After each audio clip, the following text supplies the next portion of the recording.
pada Al-Majid ya, Al-Majid. Jadi dalam bahasa Arab klasik, Majid berasal dari Al-Majid, berasal dari mim, jim, dan dal, yang sering diartikan sebagai mulia, terhormat, bermartabat, bahkan bisa diartikan sebagai melimpah, yang sangat murah hati dan sebagainya.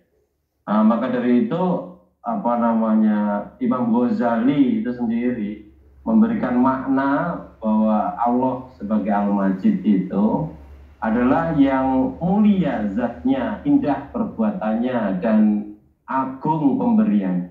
Karena di situ ada 3 unsur yang terkandung di dalam Al-Majid itu sendiri. Yang pertama Al-Jalil ya, Al-Jalil yang juga bisa dimaknai sebagai yang maha mulia. Kemudian yang kedua adalah Al-Wahhab, yang maha pemurah gitu ya. Kemudian Al-Karim, yang maha pemberi. Jadi kemudian para ulama juga mendefinisikan Al-Majid itu sebagai zat yang maha mulia, kemudian maha tinggi, yang sangat luar biasa, dan amat sangat murah pemberiannya, kurang lebihnya seperti itu. Nah, di sini ada kata Al-Majid dengan yang sudah kita pelajari Al-Majid kan gitu.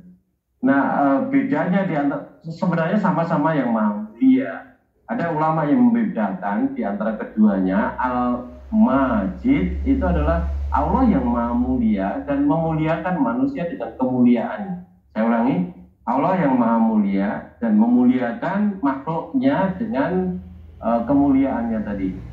Al-Majid dengan mem panjang kan gitu. Kemudian yang satu lagi Al-Majid itu Allah yang maha mulia dan tidak pernah akan terkurangi oleh apapun kemuliaannya. Allah yang maha mulia dan tidak akan berubah atau terkurangi kemuliaannya itu oleh apapun yang diperbuat oleh makhluknya. Katakan manusia seluruh dunia ini kafir semua, tidak ada yang beriman, itu kemuliaan Allah tidak akan berkurang sedikit pun kan itu.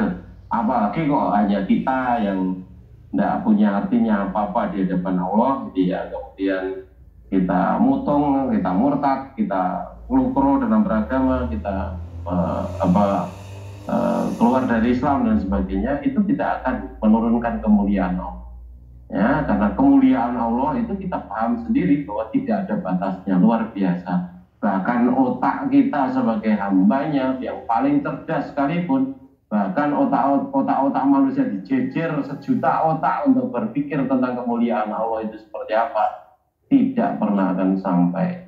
Karena kita itu betul-betul amat sangat terbatas, kemampuan kita sedang Allah itu betul-betul di luar batas. Artinya tidak ada yang membatasi kemuliaan Allah itu sendiri kan gitu.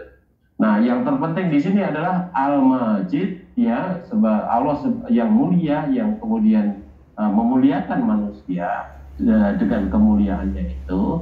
Ya, kita sebagai hamba Allah harus berharap, artinya kita wajib berharap bahwa diri kita menjadi manusia yang mulia. Ya, akan tetapi harus ngerti jalani. Kalau kita bicara tentang yang mulia,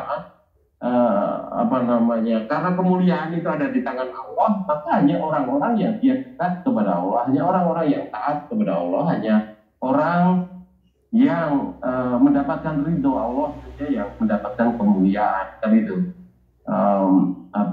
kita bisa buka kaitannya dengan itu di dalam surat Al-Buruj ya, surat ke-85 ayat yang ke-14-15, coba dibuka.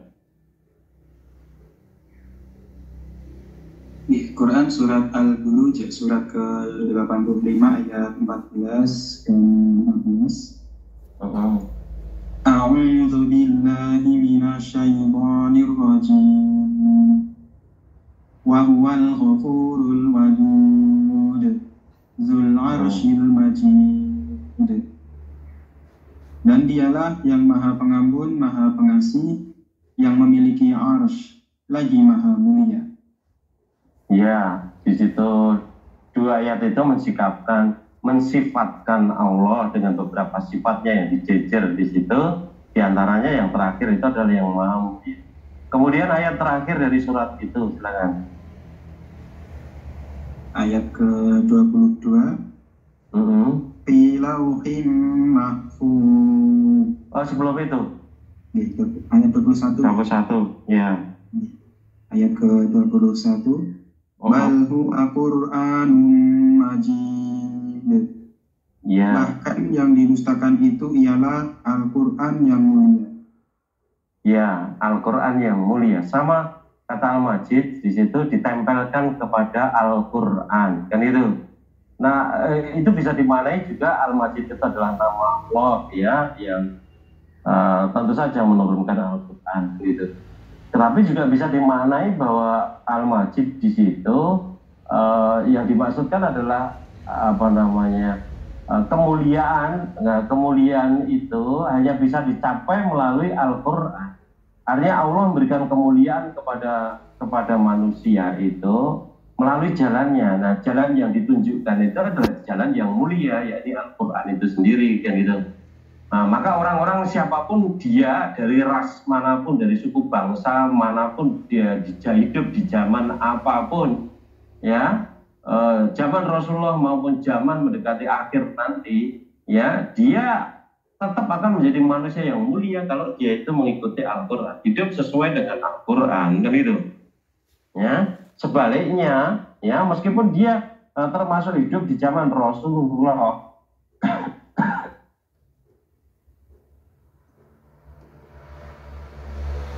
tetapi kalau kemudian hidupnya itu, ya, bertentangan dengan Al-Quran atau menerjang Al-Quran, mengabaikan Al-Quran, menjadikan Al-Quran di belakang punggungnya dan sebagainya, maka yang dia dapati bukan kemuliaan, tapi justru malah kehinaan, fid dunya wal akhirah, kan itu. Ya, maka kalau kita ingin meneladani nama Allah sebagai Al-Majid, gitu ya, Allah yang Maha Mulia tadi, jalannya menjadi jelas di situ. Jalannya adalah Al-Quran itu untuk bisa menjadi mulia itu sendiri, kan gitu. Ya. Nah, kalau sampai kemudian kita mengabaikan Al-Quran, ya sudah tahu sendiri. Ya, tentu saja apa namanya akan kehancuran yang akan didapatkan, kan gitu. Ya, tidak ada kemuliaan kecuali itu semuanya datang dari Allah, dan Allah akan memberikan kemuliaan itu kalau hambanya tadi beramal sesuai dengan Al-Quran, dia beramal untuk mendapatkan ridhonya sehingga diberi kemuliaan itu, kan itu.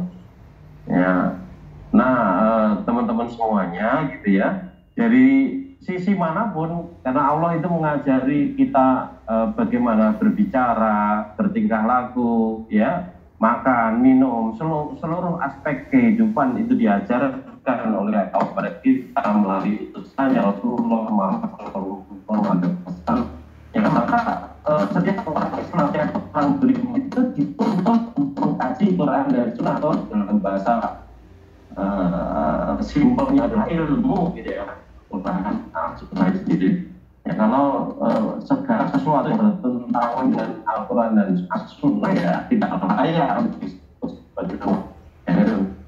Maka kalau itu masih dengan ilmu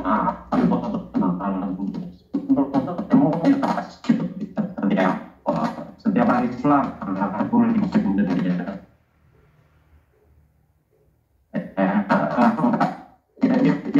itu masih belajar yang sebenarnya itu menjadi manusia.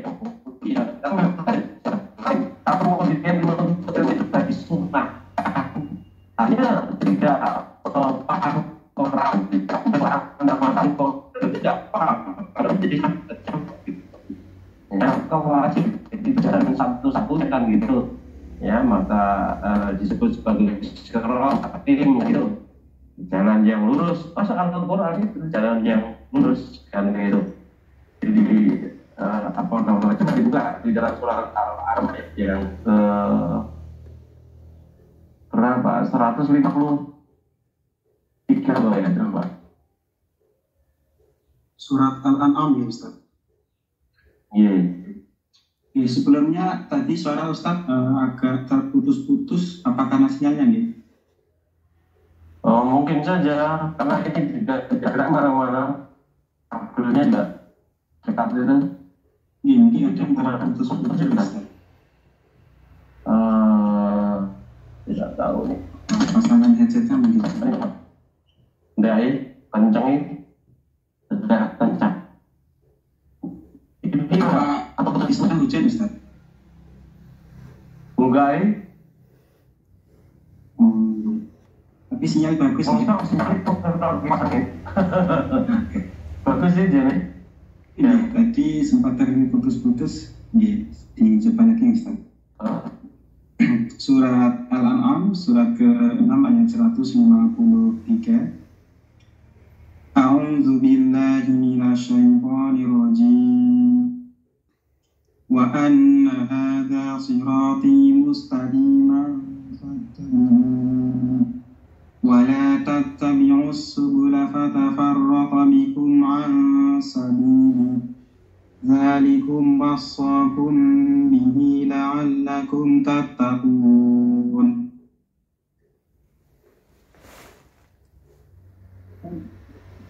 Cepat terputus nih. Berhenti dari Ustaz. Masih ada Mas Amin Terkeluar nih. terkeluar di Mungkin karena sinyalnya. Tapi untuk sinyal terlihat bagus nih dari sini tadi nih. Untuk sinyal full.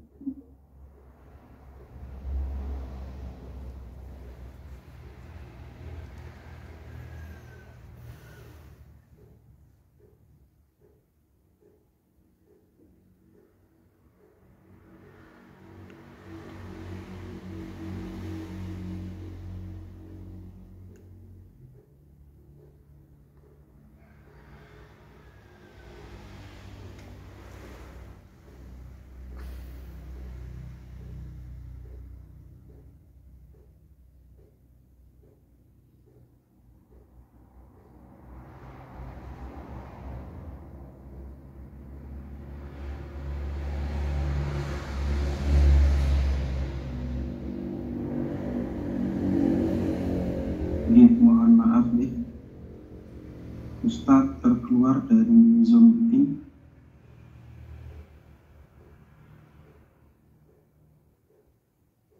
Nih, ditunggu sebentar.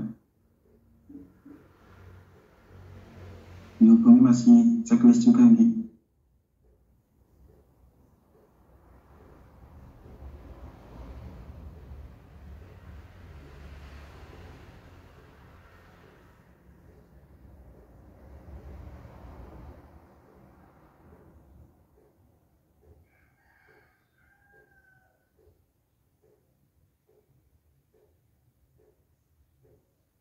Sambil menunggu Ustadz bergabung kembali, barangkali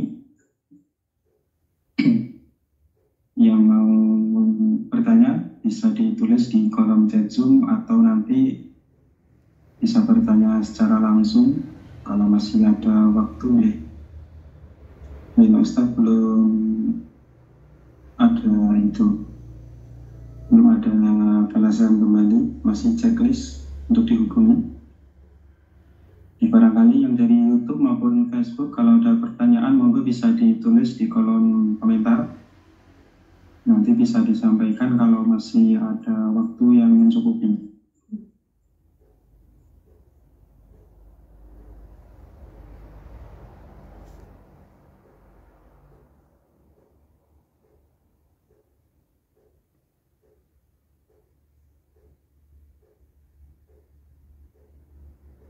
Dari Facebook juga ada kendala, ada komentar suara terputus-putus.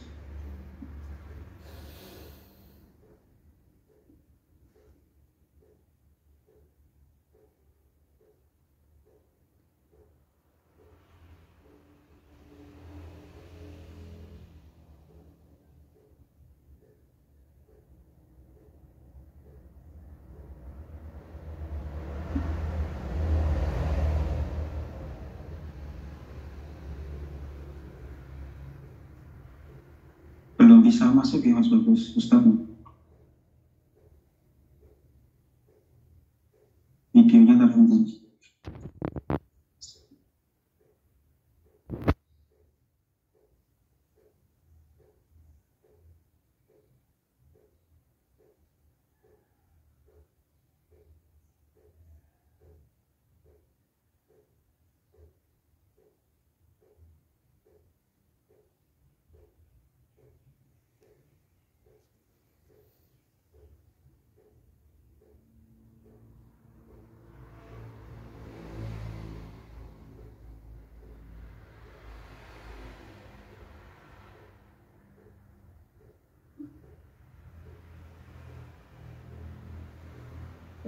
Bersabar ya.